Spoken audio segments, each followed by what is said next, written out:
السلام علیکم حضرت حاجی میرزا، با یک سوال مراجعت دارم.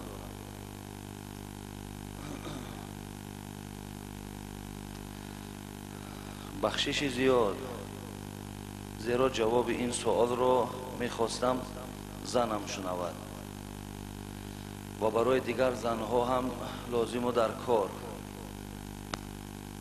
اگر مرد خواهش خانه‌داری پیدا کند ولی زن نمیخواهد، ما مجبور خانه‌داری کنیم یا نه؟ ما را ببخشید که ضرور است.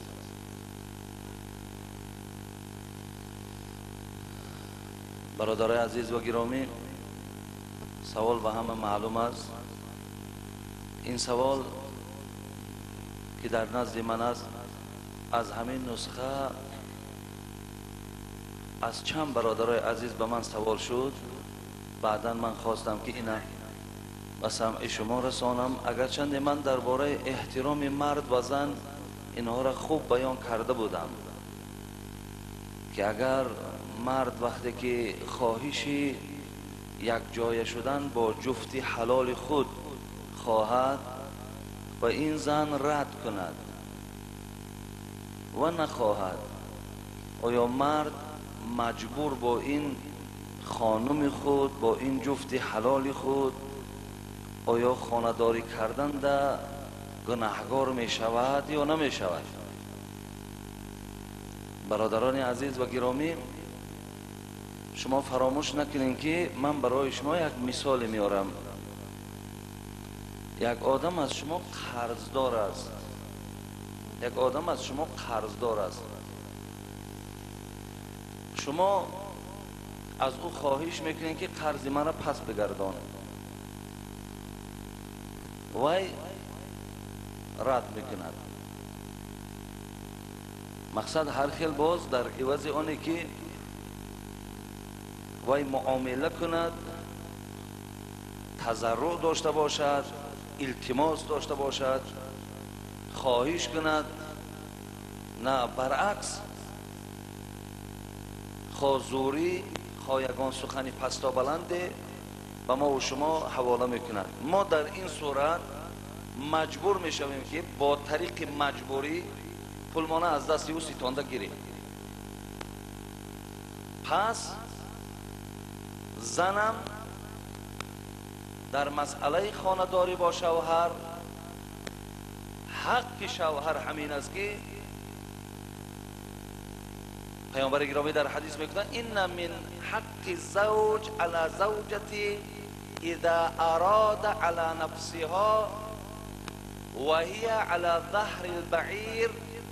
ببینید، حق مرد به گردن زن این است که هر وقتایی که مرد اراده همخوابه شدنی با جفت خود داشته باشد و این جفت حلال او اگر در پشت شتر سوار باشد و اگر چنده که در اطراف تنور باشد، باید که خواهش مرد اجرا کرده شود. این حقی شوهر به گردن زن است. ولی وقتی که اگر رد میکند، مثل که این دادر ما گفتن خواهش دارم که زن من و دیگر زنها شنود، و اگر رد کند، مرد خواهش کند، زن رد کند، این حالت در پیامبر گرامی چی گفتن؟ گفتن اذا دعا رجل امرأته الى فراش،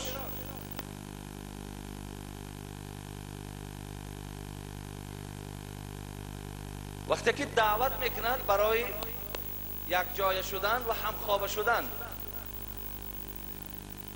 ولم تأتیه، این زن رد میکنه، میگن نه من مقصد خواهشم نیست، یا مزم نیست، یا نمیفارم، یا هوا خنکه، یا آب فلانه، دیگر عذرها را بیان کردن بگیرد.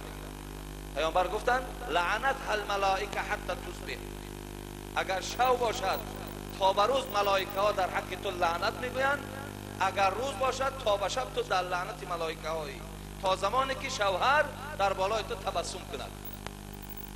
تا شوهر از تو راضی نشود، تو مورد لعنت ملائکه ها هستی. برای این حق زن یا حق شوهر به گردن زن همین است که او در این مسئله باید کلمه نه نداشته باشه. برادر این حکم شریعت است. من یک وقت همین مسئله را خیلی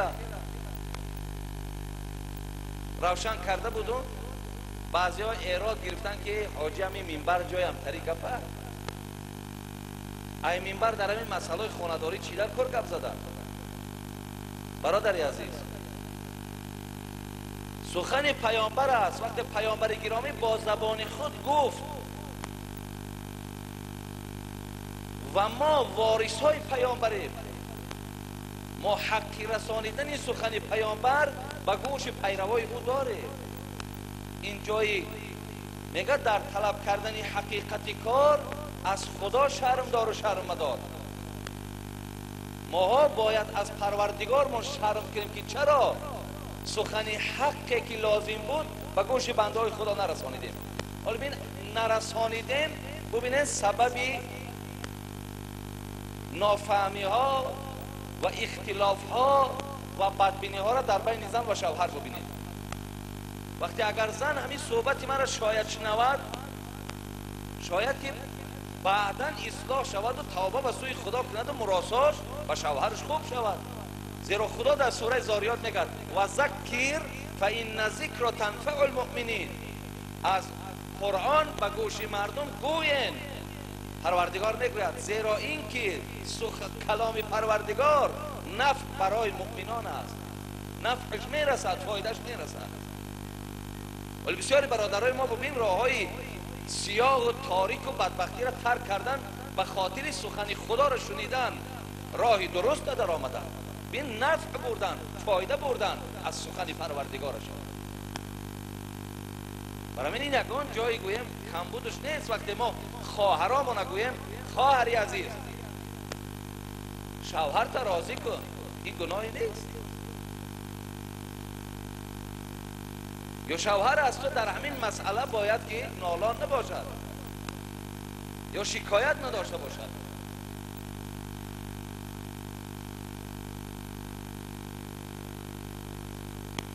برای این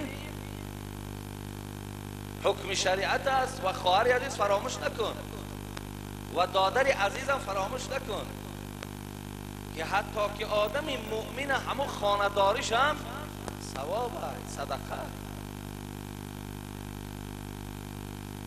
تصور کنه که هر باره که مرد شما را خواهش خانداریتان میکند، شما با او یک جای میشین، هر یک جای شدن تانده حساب یک گوسفند شما قربانی در راه خدا کرده.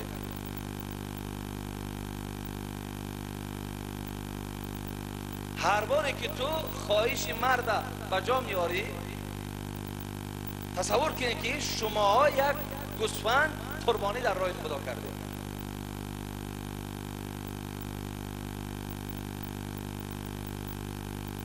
برای همین من خواهرها را نصیحتم همین است که بیایید شما پیرو به زنهای دوره اصحاب پیامبر شوید. مردک از شما زاره نکنه، خواهش نکنه.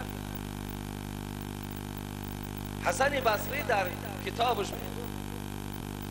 توزعت له و تجملت له. خواهرای عزیز، اونا هم زن بودن، اونا برعکس زنهای با عفت و پاک و خداشناس و خداپرست بودن. همین عملها را بسیارشان انجام دادن به خاطر آن که زنهای این عصر پیرو به اونها شوند، تقلیدی به اونها کنند. چیکار میکردن؟ مردک که در جاگه خوابش می در آمد، در او میرفت، اول طهارت میکرد.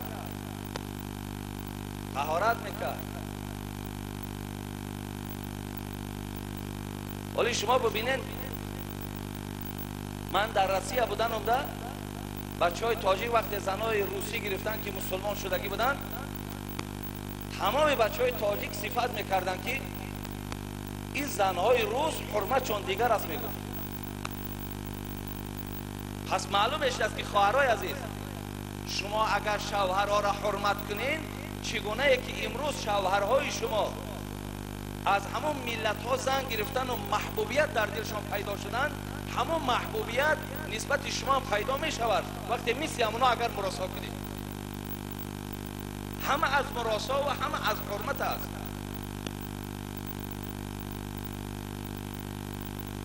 حتی اگر جای عیب شم نباشد، اگر موضعی گپ آمد، تا جایی که حتی بچه ها گفتن که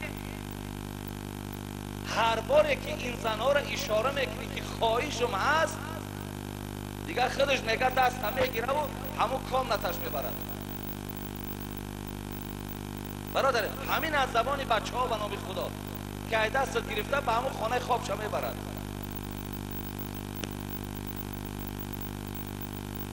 برای همین دوره صحابه ها را ببینید که طهارت میکردن و تجملت له، در همون زیب و زینت و رنگ و بارش و خوشبویی هاش میزد است و بعد از مرد آمده خواهش میکرده و در برابر مرد می ایستاده است و میگفته است الک بحاجه، مردک آیا به من یگان حاجت داری؟ خواهش داری؟ چرا ای زبان او زنکان میبرامد؟ چرا ای زبان ای زنها نبراید؟ چی گناه های؟ جنایت های؟ غلط و خطا های؟ آخی نام او زنها را در کتاب به همین خاطر نویساندن ببینید که چگونه زن بودن. بگذار نامی تن در کتاب این عصر 21 باقی ماند، عصرهای 30 شما را خوانم که در عصر 21 چنان زنهای تاجیک بودن یا مسلمانی بودن که همین خیلی معامله میکردن. چگونه من عصر 14 عصر پیش برای شما مثال آوردم. به من حاجت داری؟ خواهش داری؟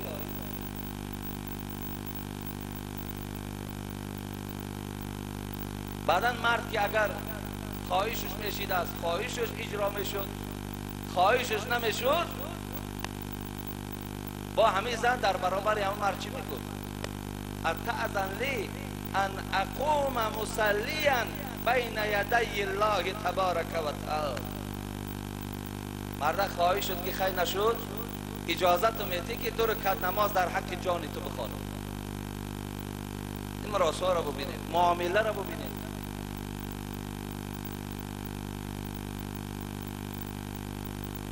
برای این ما خواهرای عزیز هم تا خواهش بانم اینه که شما مراسای با شوهرهاتون کنین.